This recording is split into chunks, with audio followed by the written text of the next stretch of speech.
오늘 함께 볼 말씀은 요한계시록 14장입니다. 요한계시록 14장 1절에서부터 20절까지의 말씀입니다. 요한계시록 14장 1절에서부터 먼저는 5절까지 읽어보겠습니다.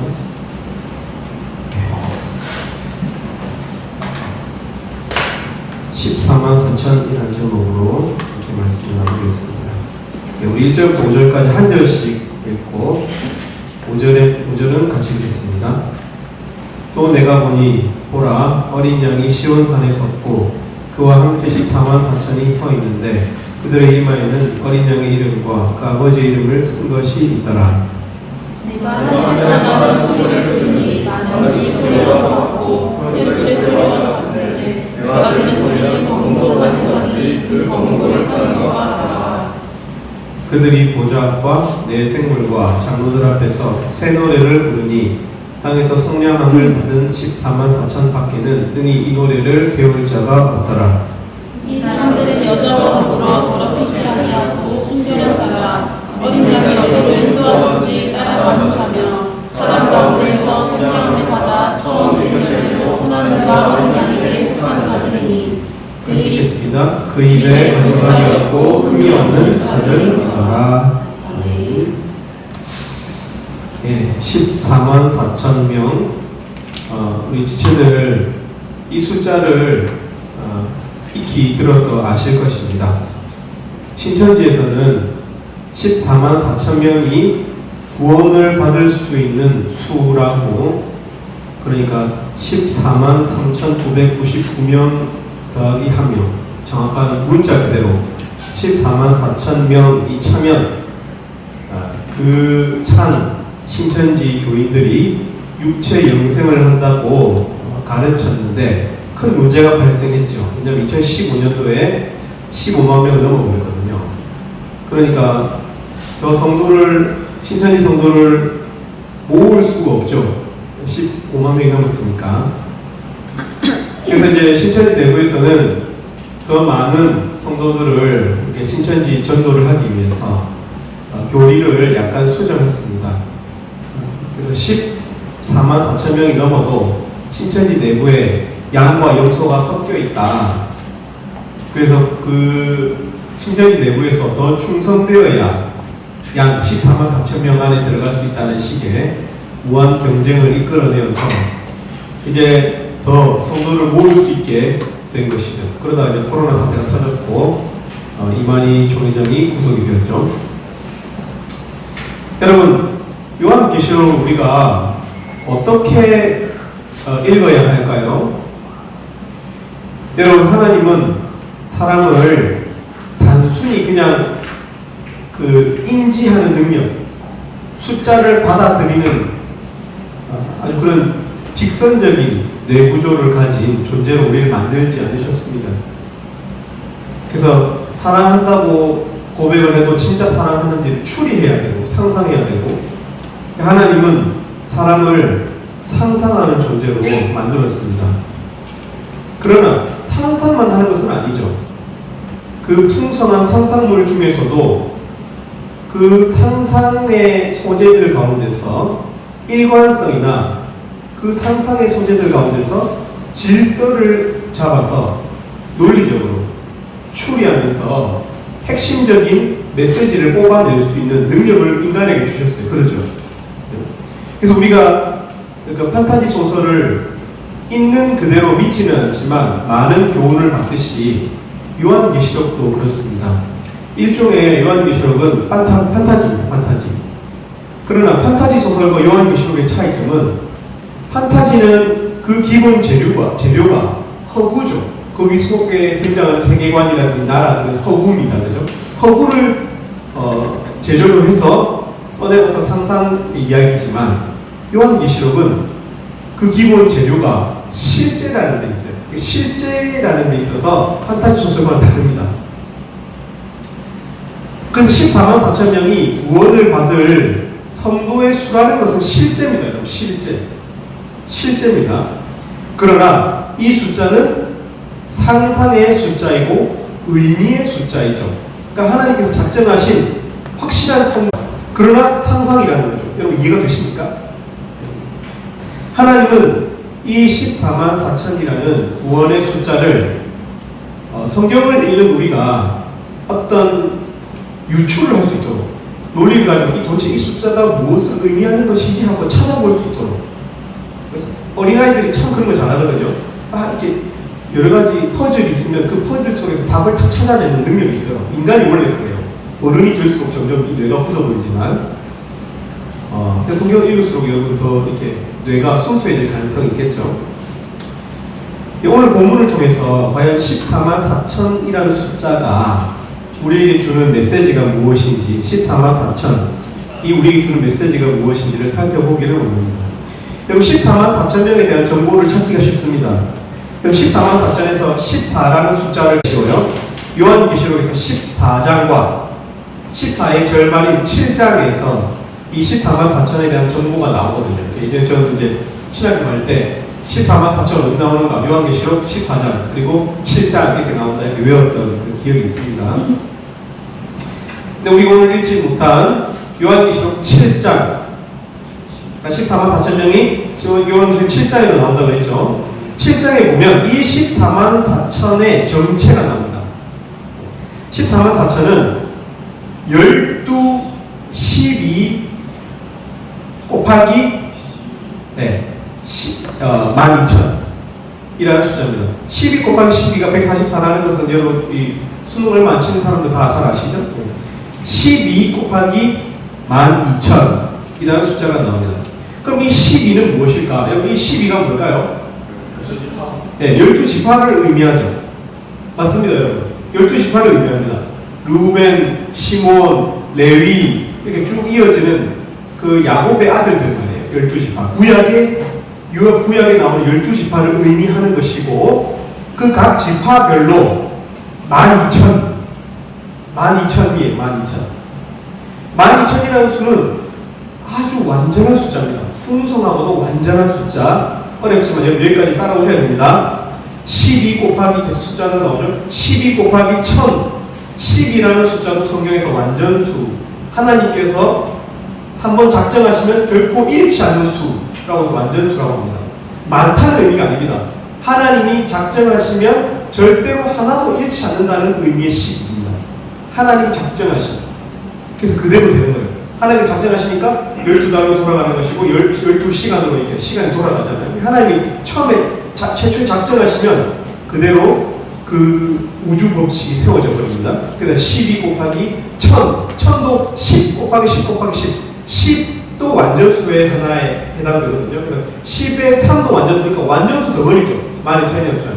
근데 12,000명씩 12지파. 여기까지 이런 정보들이 14만 4천을 이해하는데 중요한 소스가 됩니다. 여러분 만약 이 12지파가 아브라함의 후손들, 구약의 백성들이라면 이미 우리는 큰 특징을 발견할 수 있습니다.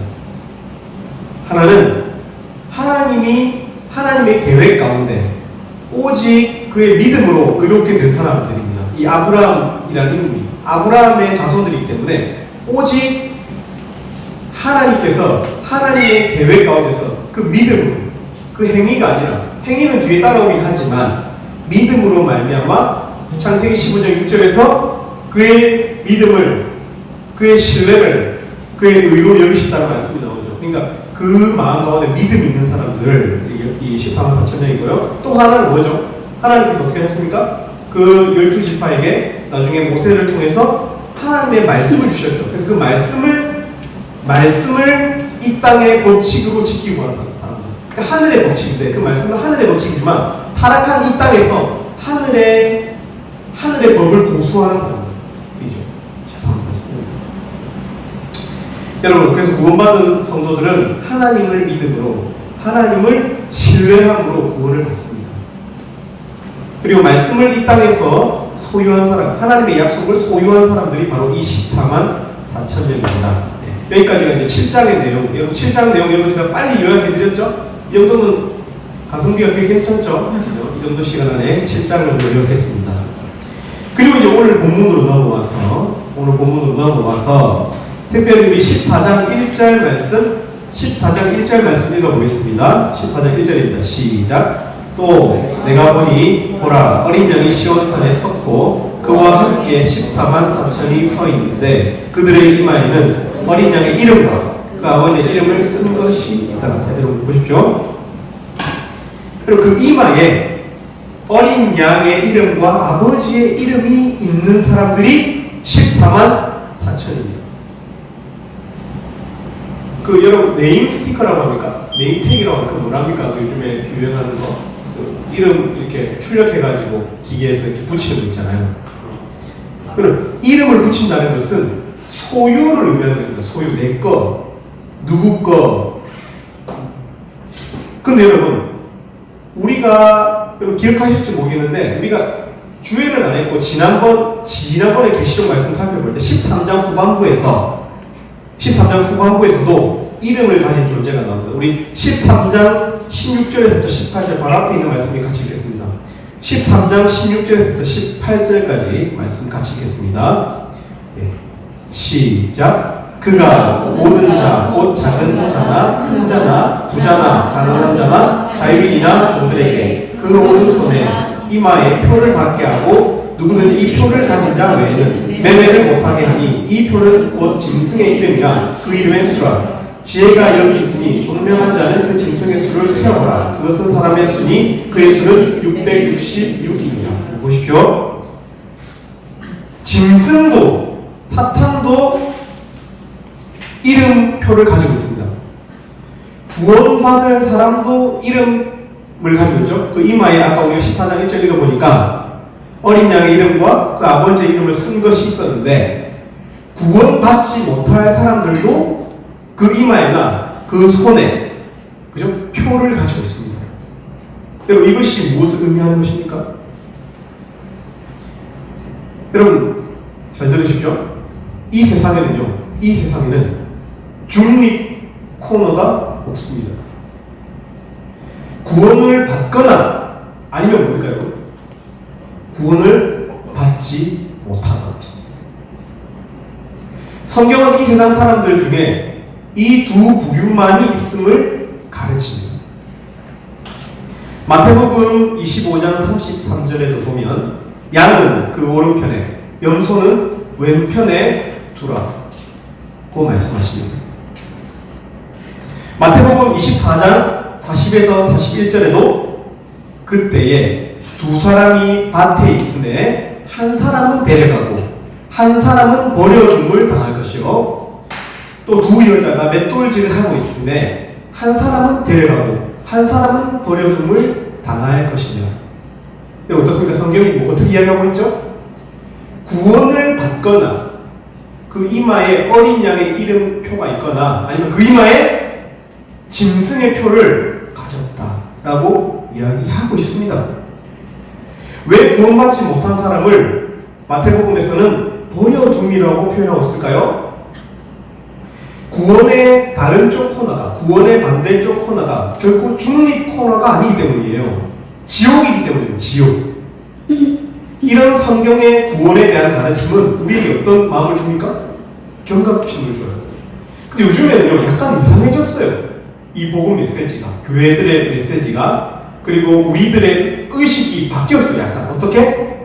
박애주의로 바뀌었어요. 그러니까 구원을 받지 못하면 아유 뭐 하나님께서 어떻게 불쌍히 여겨 주시지 않겠는가 뭐 이렇게 가르치잖아요. 여러분 근데 기독교 역사가 그렇게 가르친 적은 없습니다. 여러분 개신교에서. 여러분 여러분들이 중립 코너에 있다는 걸 제가 증명해 볼까요? 여러분들도 이런 구원을 받거나 받지 못한다는 식의 어떤 이런 이원론적인 성경의 가르침이 아니라 여러분들도 사실은 지금 중립 코너에 있다는 증거를 제가 한번 드려볼까요? 여러분 제일 가까운 여러분의 가족 중에서 구원받지 못한 사람이 있죠. 하나님 믿지 않는 형제가 있지 않아요? 사실은. 여러분 거기에 대해서 경각심을 갖고 있습니까?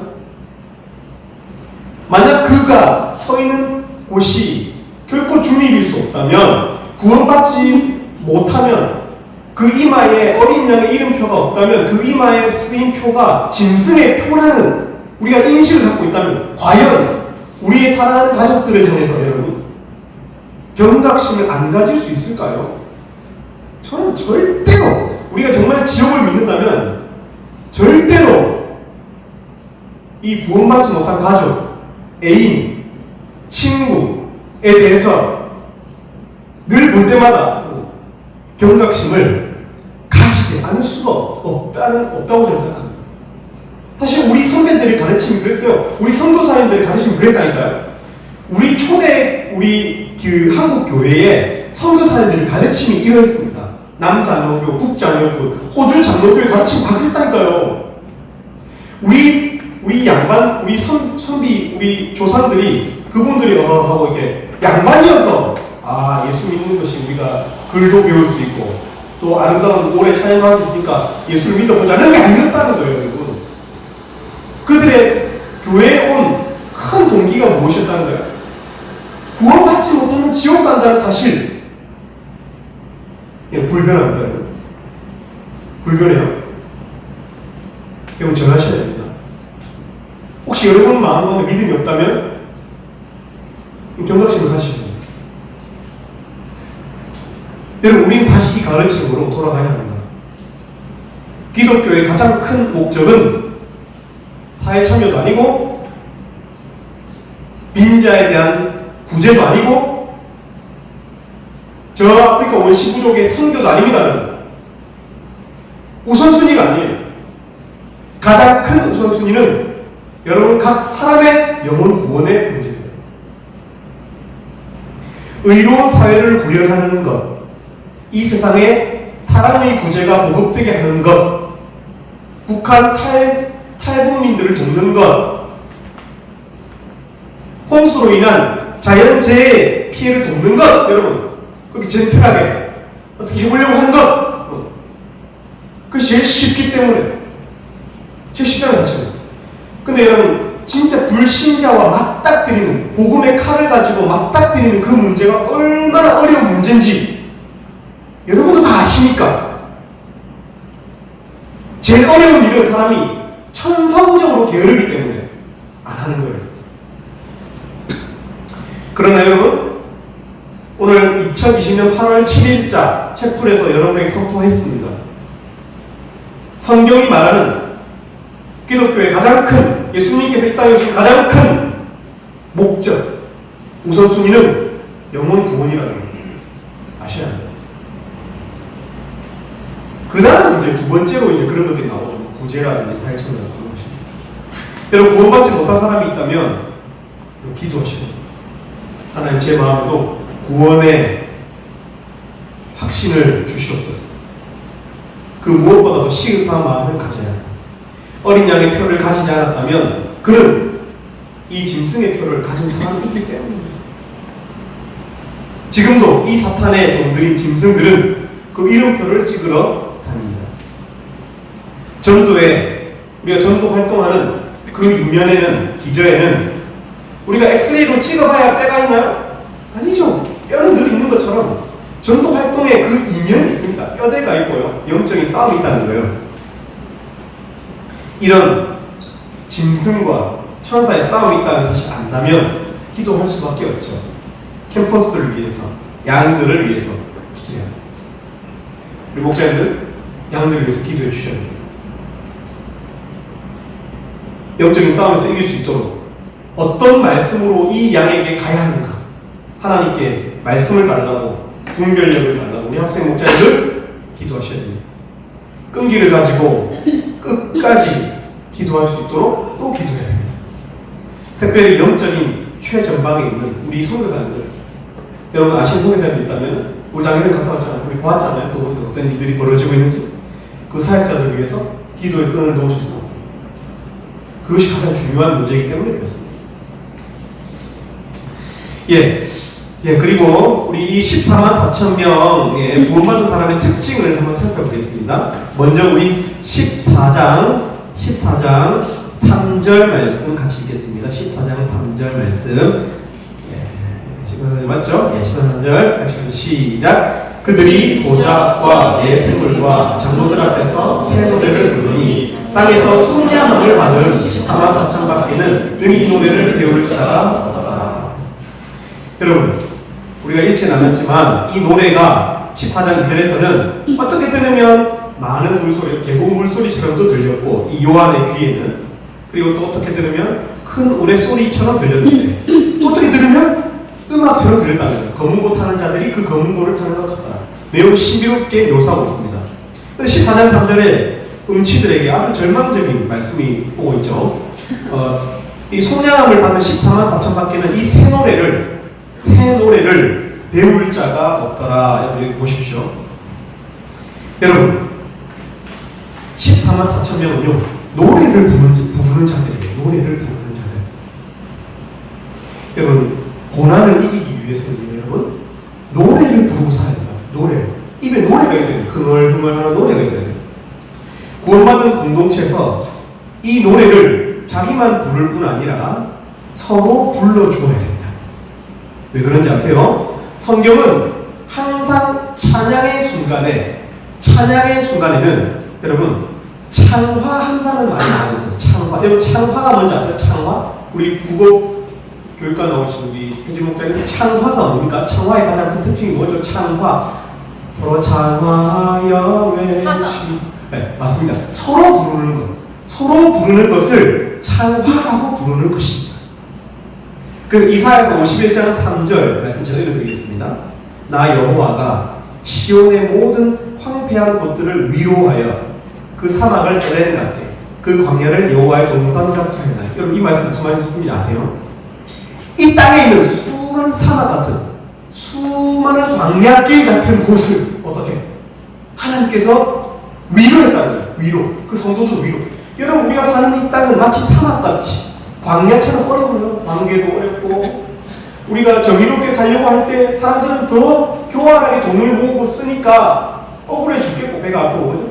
진짜 실제적인 핍박이 있고 사막 같고 광야 같죠. 근데 하나님께서 이 모든 황폐한 것들을 위로하는데 어떻게 위로했다? 하나님의 에덴같이 여호와의 동산 같게 하였다니 그 가운데 여러분 성도들이 어떻게 하는 것을 기뻐함과 즐거워함과 감사함과 찬양하는 소리가 있으리라. 여러분, 고난을 이기는 방법, 광야와 에덴을, 광야와 이 사막을 이기는 방법이 무엇이라고요? 하나님이 주시는 위로로 서로 노래를 불러주는 거예요. 여러분, 새 노래를 불러주실 수 있어야 돼요. 새 노래를 부를 수 있어야 돼요. 늘 이 소망의 노래를 부를 수 있어야 돼요. 여러분, 근데 오늘 본문에서는 구원받은 사람들의 노래를 성경은 새 노래, new songs라고 말하고 있습니다. 새 노래들이라고 말하고 있습니다. 새 노래가 뭘까요, 여러분? 왜 성경은 새 노래라고 부를까요?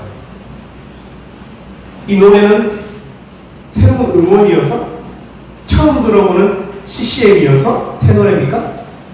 최근 출시한 음원이기 때문에 새 노래입니까? 요한인데 아닙니다. 땡.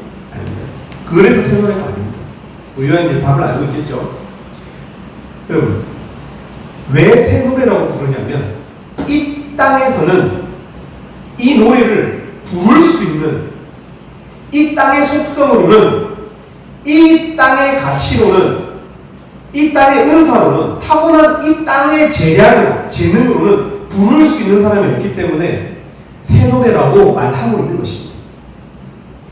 14만 4천 밖에는 능히 이 새 노래를 배울 자가 없더라. 아무나 부를 수 있는 노래가 아니에요. 그럼 누가 부르는 것입니까? 진짜 그 속에 구원받을 영혼을 가진 사람들이 부르는 노래가 바로 여러분 새 노래입니다. 새 노래. 새 노래입니다. 새 노래. 완전히 속성이 다른 거예요. 여러분 데시벨의 차원이 아닌 거예요. 여러분 그래서 우리 공동체에 있는 음치들도 박치들도 소망이 있어요. 그걸로 부르는 노래가 아니거든요. 이 노래는. 여러분 진짜 구원에 대한 확신을 가진 사람만이 부를 수 있는 노래, 우리 주님의 구원을 기다리는 사람만이 부를 수 있는 노래, 완전한 승리를 확신하는 성도만이 부를 수 있는 노래가 14만 4천이 부르는 이 새 노래입니다. 우리 양들과 이 새 소망의 노래를 부르고 싶습니다. 서로 참화하여 우리 주님의 구원을 노래할 수 있었으면 좋겠습니다. 조금 행복하다가 다시 사그라질, 죽음 앞에 무력해질 그 사소한 행복의 노래, 유튜브에 나오는 그런 노래가 아니라 지금 이 시간 우리에게 허락하신 그 구원을 함께 마음에 품고 부르는 노래. 그래서 우리는 평가할 수 없어요. 저 사람이 진짜 새 노래를 부르는 것인지 아닌지 몰라요, 우리는. 그러나 하나님께서 인정하시는 그 노래가 하나님의 귓가에 울릴 수 있는 그런 노래 부르고 싶습니다. 여러분, 성경의 노래가 얼마나 많은지 아십니까? 시편에 그 모든 시편 150편까지 있는 그것들 다 노래입니다. 아가서, 잠언, 전도서, 욥기 전부 노래들. 그리고 모세가 부른 노래가 얼마나 많습니까? 출애굽기. 구원받은 사람들의 특징이 뭡니까? 노래하고 싶어요. 노래하고. 여러분, 제가 노래를 잘하는 것을 말하는 것이 아니고 여러분 정말 내면에 정말 구원받은 마음으로 정말 가사를 볼 때마다 눈시울이 뜨거워지고, 물론 우리가 감정이 우리 형제들 같은 경우는 특히 좀 이성적이기 때문에 여러분들이 그것도 눈물이 안 난다고 해서 구원을 못 받았다는 말이 아닙니다. 정말 우리 하나님께서 빚으신 새 영혼을 가진 그 영혼이 부르는 거예요. 여러분, 그래서 찬양 시간이 아주 기다려지고 정말 구원받은, 우리 서로 간에 구원받은 사람들끼리 부르는 이 노래, 세상 사람들이 아무리 따라 불러도 결코 될 수 없는, 배울 수 없는 그 노래. 여러분, 하나님은 우리의 노래를 들으시기를 원하십니다. 우리 양들과 이 새 노래를 함께 부를 수 있었으면 좋겠습니다. 14만 4천의 여러 가지 특징이 많이 있지만 빨리 넘기기로 하고요. 우리 새 천사, 그 다음 이제 심판 메시지가 나옵니다. 이렇게 노래가 나오고, 노래한다는 내용이 나오고요. 14만 4천의 이 노래 이야기가 나오고, 이제 새 천사가 등장하는 부분, 우리 요한계시록 14장 6절에부터 11절, 6절에부터 11절 말씀 저하고 한 절씩 읽고 마지막 절 같이 읽겠습니다. 또 보니 다른 천사가 공중에 날아가는데 땅에 거주하는 자들 곧 모든 민족과 종족과 방언과 백성에게 전할 영원한 복음을 가져다라. 그가 큰 음성으로 이르되 하나님을 두려워하며 그에게 영광을 돌리라. 이는 그의 심판의 시간이 이르렀으니 하늘과 땅과 바다와 물들의 근원을 만드신 이가 부귀하라 하더라. 또 다른 천사 곧 둘째가 그 뒤를 따라 말하되 무너졌도다 무너졌도다 큰 성 바벨론이여 모든 나라에게 그의 음행으로 말미암아 진노의 포도주를 먹이던 자로다 하더라. 또 다른 천사 곧 셋째가 그들을 따라 큰 음성으로 이르되 만일 누구든지 짐승과 그의 우상에게 경배하고 이마에나 손에 불을 받으면 그도 하나님의 진노의 포도주를 마시니 그 진노의 잔에 섞인 것이 없이 부은 포도주라. 거룩한 천사들 앞과 어린 양 앞에서 불과 유황으로 고난을 받으리니 그 고난의 연기가 세세토록 올라가리로다. 짐승과 그의 우상에게 경배하고 그의 이름표를 받는 자는 누구든지 밤낮 쉼을 얻지 못하리라 하더라. 여러분, 오늘 이제 새 천사가 하늘을 날아가면서 심판 메시지를 전달하고 있습니다. 계속해서 14만 4천의 내용에 딸려있는 내용들입니다. 첫 번째 천사가 6절과 7절에서 나오고 있습니다. 이 천사는 하나님을 두려워하라, 그에게 영광을 돌리라 라고 이야기하고 있습니다. 어떻습니까? 요한계시록의 패턴입니다. 이것이 큰 심판 메시지를 하기 전에 마지막으로 회개의 메시지를 전달하고 있는 것입니다. 그 첫 번째 천사가요. 8절과 11절에 나오는 다음 두 천사들이 엄중한 이 심판 종말의 메시지를 가지고 올 것입니다. 그런데 이 첫 번째 천사는 이 마지막 종말의 메시지 앞에서 마지막으로 회개의 메시지를 전달하고 있습니다.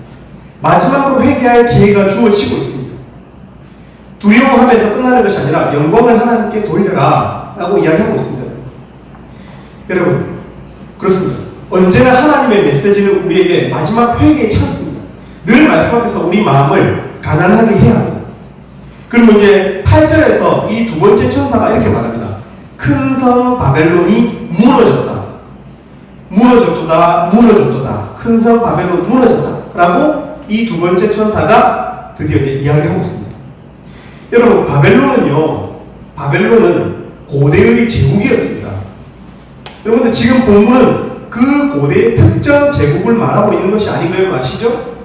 이것이 다 비유니까요. 그럼 바벨론은 무엇을 비유하고 있는 것일까요?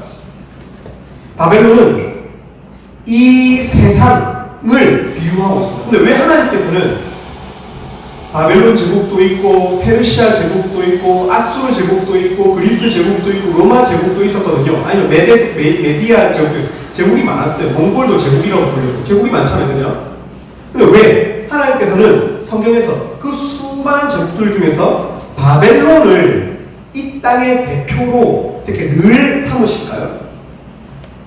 왜냐하면 이 땅 제국의 속성에 제일 핵심적인 것이 무엇이냐면 바로 물질주의이기 때문에 물질주의. 여러분, 바벨론은 무엇이 많았다고 그랬죠? 바벨론이라고 나라가 무엇이 많았다고 그랬죠? 이 사람이 제국주의로 침략해서 무엇을 많이 갈취했죠? 금이었어요. 금. 그 당시에 제일 많이 이렇게 뺏었던 것이 바로 금이었습니다. 여러분, 사람들은 생각합니다.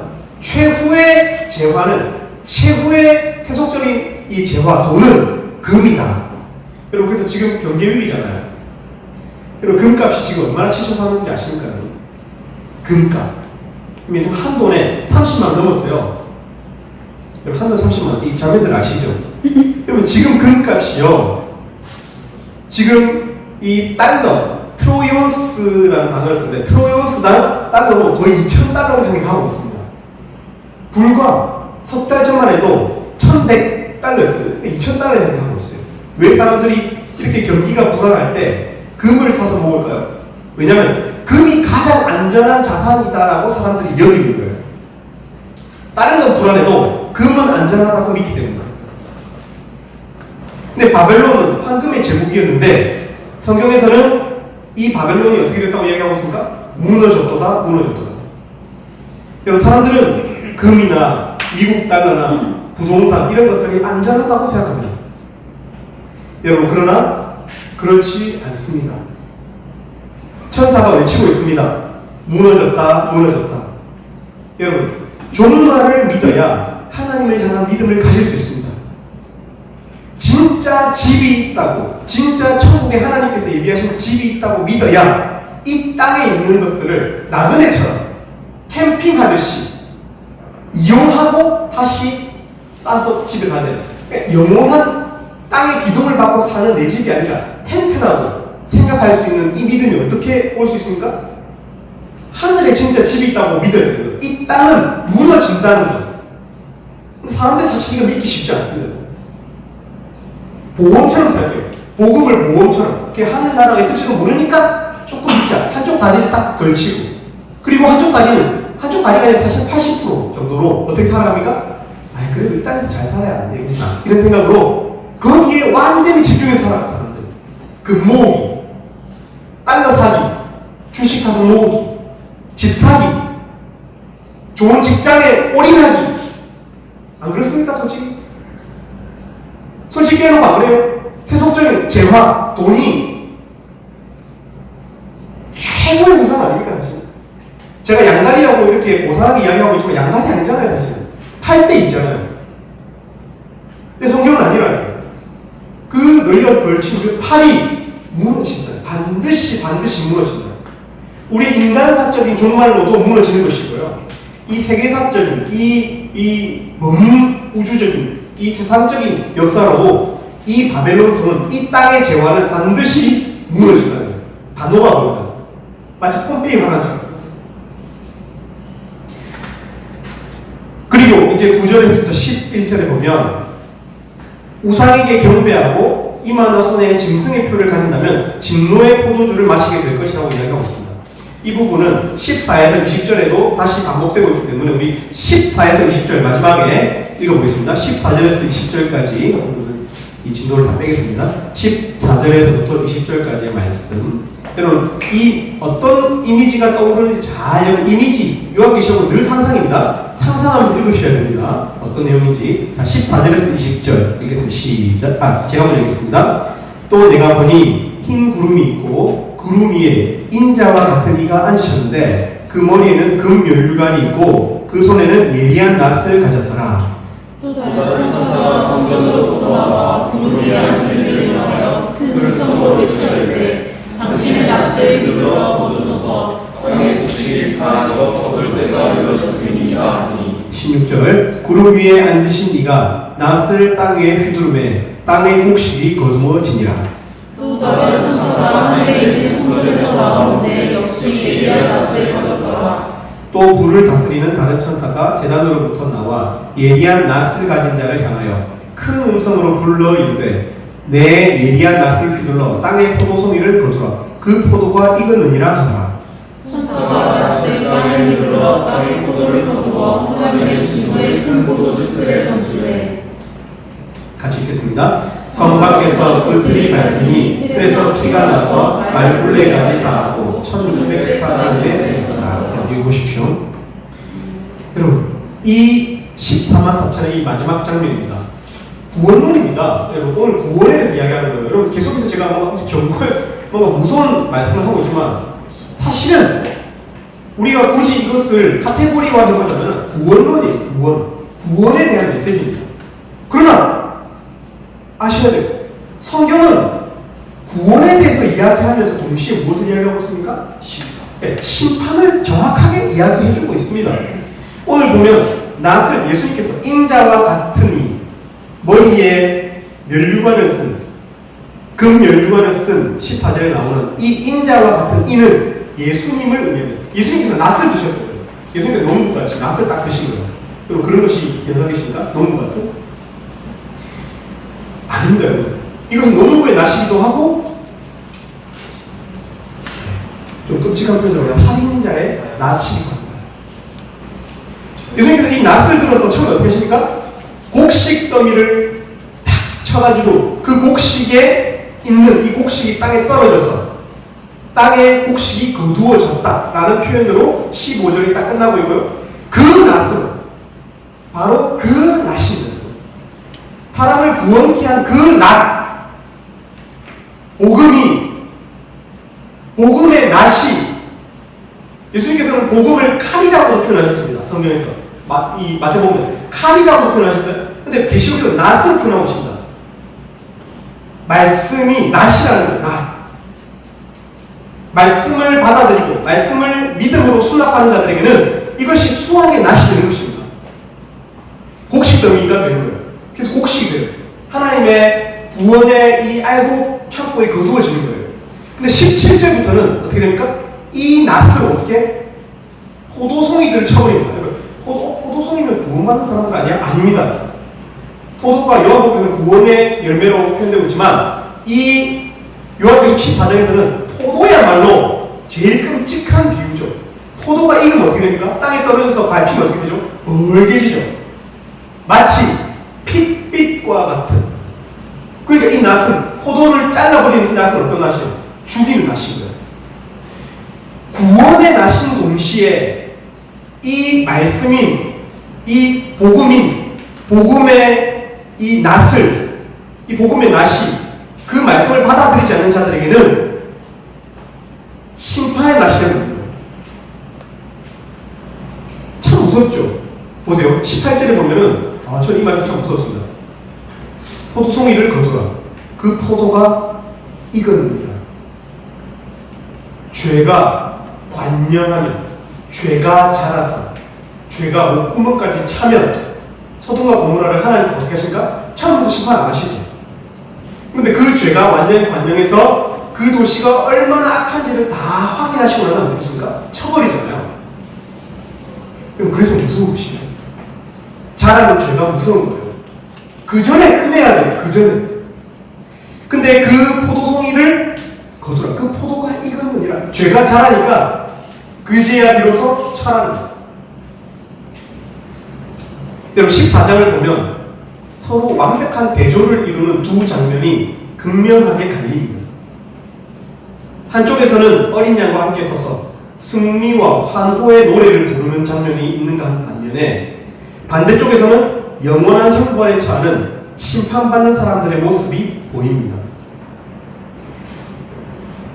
낫을 들어서 구원받은 14만 4천 명 안에 포함되는 곡식더미가 보이는가 한 반면에 또 그 낫에 의해서 구원받은 사람들을 구원받지 못한 사람들을 거두어 들이는 장면이 보입니다.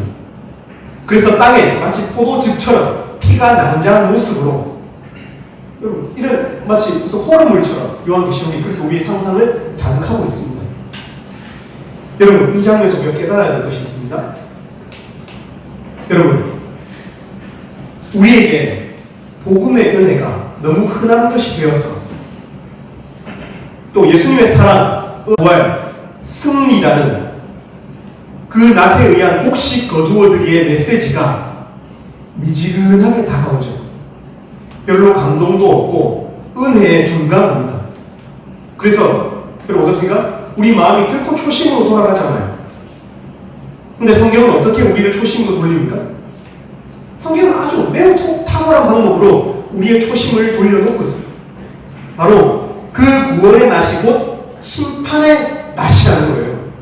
마치 동전의 앞면에 구원이 적혀 있더라도 바로 그 동전의 뒷면에 심판이 적혀 있는 것과 같은 거예요. 여러분 우리는 자동적으로 구원받는 것이 아닙니다. 있어도 되고 없어도 되는 보너스같이 구원을 받는 것이 아닙니다. 곡식에 포함되지 않는다면 우리는 포도송이에 포함되어서 땅에 떨어져 밟혀 그 피가 낭자하게 될 것이라는 메시지와 함께 구원을 받는 것입니다. 여러분 저는 오늘 여러분에게 오늘 십자가의 감동을 그렇게 사치스럽게 소개하지 않으려고 합니다. 왜냐하면 오늘 본문이 성경이 그렇게 가고 있기 때문에 그렇습니다. 여러분 오히려 이 두 장면의 극명한 대조를 통해서 본문이 우리에게 말하고 싶은 바가 무엇일까요? 우리가 구원의 감격을 누리는 삶, 천국을 경험하는 삶을 누리는 비결이 구원자이신 하나님에 대한 설명이 아니라 진노하시는 하나님을 더 깊이 알 필요가 있다는 거예요. 여러분 우리가 왜 구원에 감동이 없는지 아세요?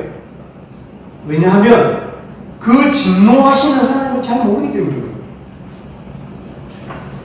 하나님이 얼마나 억제하기 어려운 분노를 억제하시는지를 모르기 때문에 우리 죄가 얼마나 흉악한지를 우리가 모르기 때문에 낭자한 포도주 피가 땅에 낭자한 그 심판의 그림을 그리지 못하기 때문에 사실은 구원에 대한 감동이 없는 것입니다. 여러분 우리가 만약 구원의 감격을 회복하시려거든 먼저는 진노하시는 하나님을 그 낫의 무서움을 알아요. 호러물 같은 하나님 아셔야 돼요. 우리 귀가 너무 사치스러워졌어요. 복음 메시지 그냥 이렇게 쉽게 가면 구원 받는 것 같다 라고 생각하는 것이 여러분은 제가 경고합니다. 여러분 살아보시면 아시겠지만 우리의 죄는 정말 주홍빛보다도 붉고요. 저는 한 번씩 페이스북에서 너무 괴기스러운 그런 어떤 장면이나 동영상 때문에 페이스북 잘 못 보겠거든요. 사람들이 너무 잔인한 걸 많이 올려요. 꼭 잔인하다기보다는 뭐랄까요? 보기 흉악한, 보기 좀 힘든 거 있잖아요. 뭐 이렇게 벌레라든지 뭐 이렇게. 제가 최근에 본 것은 여러분에게 굳이 설명하지 않겠습니다. 근데 여러분, 하나님의 그 선한 의로운 눈빛으로 볼 때 우리가 이 포도주 낫에 의해서 포도를 치는 그 낫에 의해서 땅에 떨어져 피가 낭자한 것 같은 여러분 그런 심판에 처해져야 될 존재들이라는 사실을 우리 깊이 기억해야 돼요. 야곱의 예로, 요셉의 예로, 아브라함의 예로, 이삭의 예로 구원을 너무 쉽게 받아들이는 경향이 있어요. 안 그래요? 그럼 사람만큼 대하기 어려운 존재가 없습니다. 사람이야말로 너무 더럽습니다. 오죽하면 예수님께서 우리 마음을 평토장한 무덤 같다고 하셨어요. 우리 너무 미화를 많이 해왔잖아요. 우리의 가슴에 대해서, 우리 열정과 우리 꿈에 대해서. 맞습니다. 하나님께서 우리를 하나님의 형상으로 지으셨기 때문에 우리는 귀한 존재들이 맞아요. 그러나 동시에 정말로 구원받기 어려운 존재라는 사실 아셔야 돼요. 우리가 구원의 감격을 회복하려거든 먼저는 이 하나님의 이 진노하심, 심판의 무서움에 대해서 먼저 눈을 뜨셔야 돼요. 아무리 강조해도 결코 부족함이 없어요. 요한계시록 14장 구원론 이 장에서 이 심판 메시지가 얼마나 무섭게, 얼마나 방대하게 다루어지고 있는지 한번 보십시오. 14만 4천의 반대편에 있는 거예요. 여러분, 불의한 행실과 믿음 없음은 우리의 심판을 자초하고 있노라고 다시 선포하고 싶습니다. 심판을 두려워하셔야 됩니다. 그 심판을 부리시고 그리고 그 심판에서 우리 영혼을 영광하실 수 있는 하나님을 두려워하라고 성경은 이야기하고 있는 것입니다. 여러분, 두려움이 여러분 구원의 간격의 단초입니다. 너무 겁이 없어요. 저부터가 어떻게든 될 것 같아 생각하는 거예요. 투머치 파지티브예요. 우리 부모님들이 어릴 때부터 우리를 그렇게 사랑으로 키우셨기 때문에 미안하지만 영적으로 우리가 너무 이 버릇이 없어요. 어떻게든 될 거야. 어떻게든 뭐 내 거 다 있을 거야. 내 몫이 다 돌아올 거야. 라고 안일하게 이 영혼의 구원 문제에 대해서 생각하는 것이죠. 그러나 요한계시록 14장은 우리에게 그렇게 말하고 있지 않는 거예요. 그 낫이 구원을 일으킨 낫이기도 하지만 그 낫으로 하나님께 심판하신다고 선명히 이야기하고 있습니다. 생기 없고 감동이 사라진 신앙 가운데 계십니까 여러분? 그렇다면 그 신앙을 극복하기 위해서 하나님 십자가를 더 많이 묵상하고 하나님 사랑하실 거야 라고 묵상하는 게 아니라 하나님이 얼마나 무서운 분이신지 그리고 우리 죄가 하나님 앞에서 얼마나 더러운지를 먼저는 깨달을 수 있기를 바랍니다. 여러분의 영혼이 사랑하는 우리 ESF 양들 많이 정말 이 성령 하나님께서 주시는 이 기도를 따라서 기도할 때 때로는 평상시는 안 그러다가 그럴 때 진짜 우리 양들이 사랑스러워질 때에서 하나님께서 이들을 얼마나 사랑하시는지 여러분 정말 고귀한 사람들입니다. 그러나 여러분을 많이 사랑하기 때문에 저 자신에게도 저는 이 메시지가 더 중요하다고 생각합니다. 여러분에게도 마찬가지입니다. 여러분 두려움에 휩싸이셔야 돼요. 거룩한 두려움에 휩싸야 돼요. 떨려야 돼요. 여러분 내가 구원받지 못하는 게 아닐까? 그리고 비로소 하나님을 향해서 구원을 소망하는 손을 내미십시오. 혹시 메시지가 거의 다 끝나가는 이 시점에도 마음 가운데 두려움이 없다면 큰일 나신 것입니다. 복음의 감격과 구원의 위대함을 다시 경험하시기 위해서 하나님의 이 분노, 진노에 대해서 그래서 예수님께서 그렇게 덜덜덜 떠시면서 이 잔을 내게서 옮겨주시옵소서. 혹시 다른 방법이 있다면 이 잔을 내게서 옮겨주시옵소서 했지만 눈 하나 깜딱 안 하신 성부 하나님께서 어떻게 하십니까? 그 아들을 십자가에 걸어버리십니다.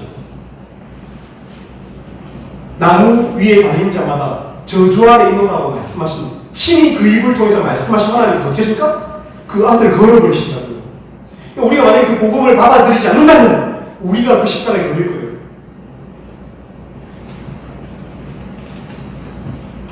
그 하나님의 진노를, 그 하나님의 분노를 받아들이실 수 있길 바랍니다.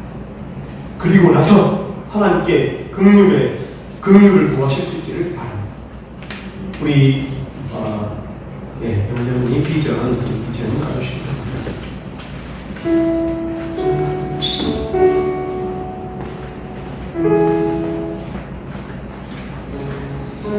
여러분 14만 4천이 어떤 수입니까? 14만 4천이 무엇을 의미합니까? 신천지가 말하는 그 숫자입니까?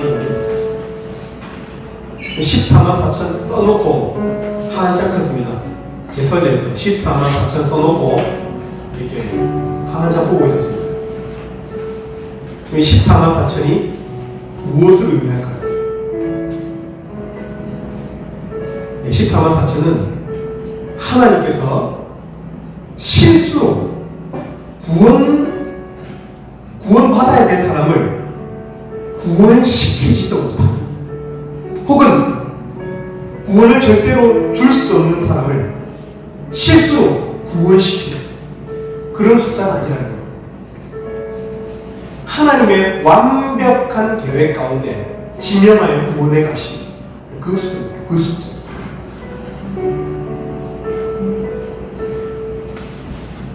여러분, 저는 믿습니다.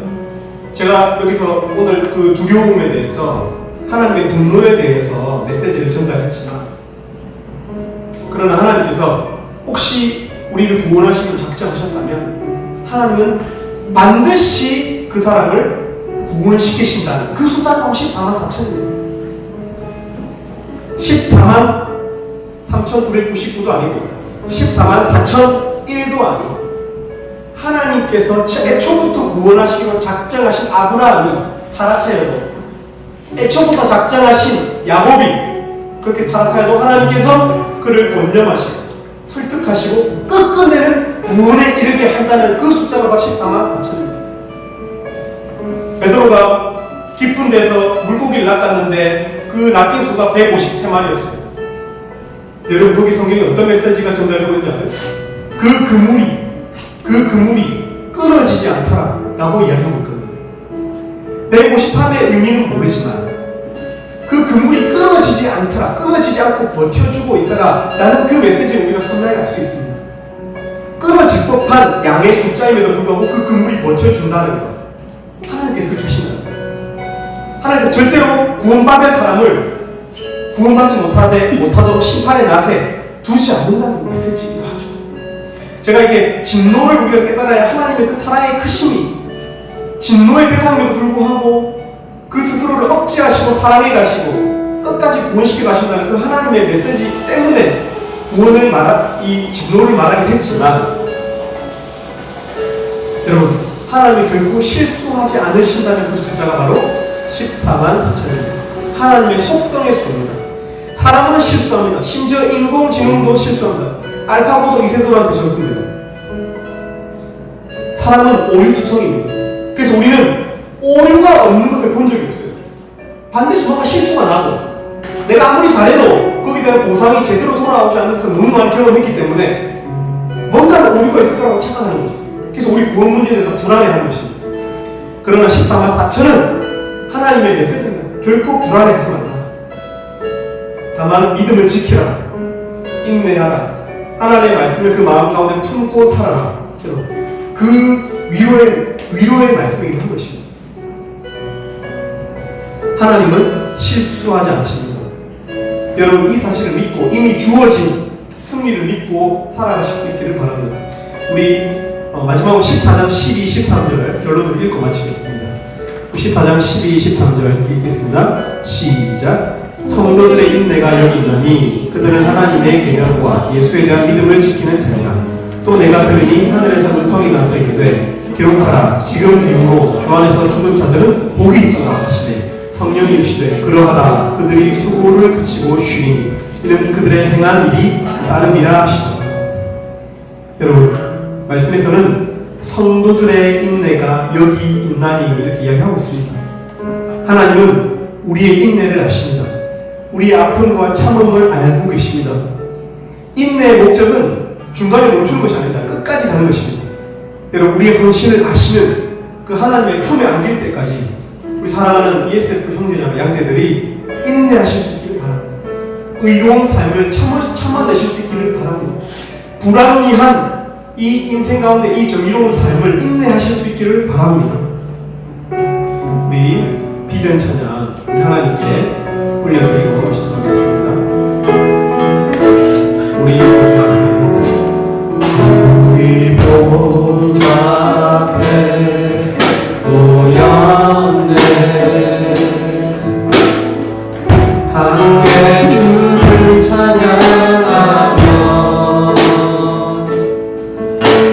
하나님의 사랑 그 아들 주셨네. 그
공동체에 하나님께서 구력의 역사를, 영혼 구원의 역사를 이루어달라고 기도했으면 좋겠습니다. 우리가 많은 영혼들을 목도하는데요, ESF 말씀에 기울신되어서 4년을 졸업하고도 그 마음 가운데 제가 보기에도 참 구원의 확신이 없는 그런 지체들도 있습니다. 구원은 제 목자들의 성경을 가르치는 그 말발의 힘도 아니고, 여러분 그 양떼들의 착한 성품의 힘도 아닙니다. 하나님께서, 저는 성령 하나님께서 구원의 길을 여셔야, 구원의 다리를 놓아주셔야 우리 사랑하는 영혼들, 사랑하는 양떼들이 하나님 앞에 14만 4천 이 구원받는 성도가 되는 것을 믿습니다. 우리 이 시간 하나님 우리 영혼, 우리 공동체를 불쌍히 해달라고, 구력의 역사를 일으켜달라고, 우리 공동체의 문턱을 밟은 지체들이 결코 앞마당만 밟고 떠나는 일이 없도록 이 안틀을 지나서 성소와 지성소로 들어와서 우리 하나님을 만나고 구원의 확신을 가진, 구원의 인침을 받은 우리 이면으로 그런 학사로 배출되게 해달라고, 2020년의 사역을 하나님 축복해달라고, 그래서 구원받게 해달라고, 우리가 돕는 영혼들이, 우리가 돕는 형제자매들이, 공동체와 우리 형제자매들이 신방도 하고 1대1도 하고 교제도 하고 레크레이션도 하는데 참 이 구원의 이 열매를 맺게 해달라고, 이 부족한 목자들을 통해서라도, 어눌한 입술을 통해서라도 구원받게 해달라고, 이 공동체의 구력의 능력을 달라고 우리 시간 기도하고 기도하시겠습니다.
하나님 아버지, 하나님 우리 공동체가 노아의 방주와 같은 구원의 요람이 되게 하여 주시옵소서.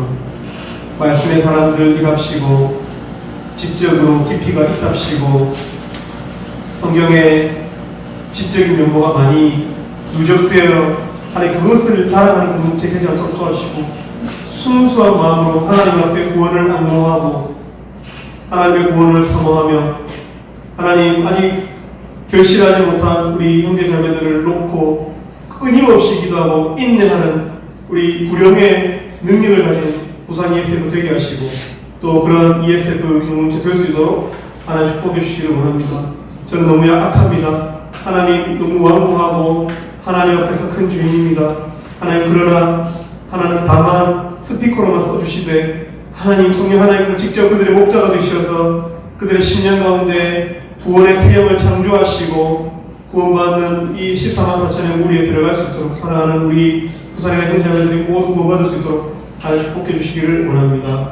감사합니다. 예수님 이름으로 기도 올립니다.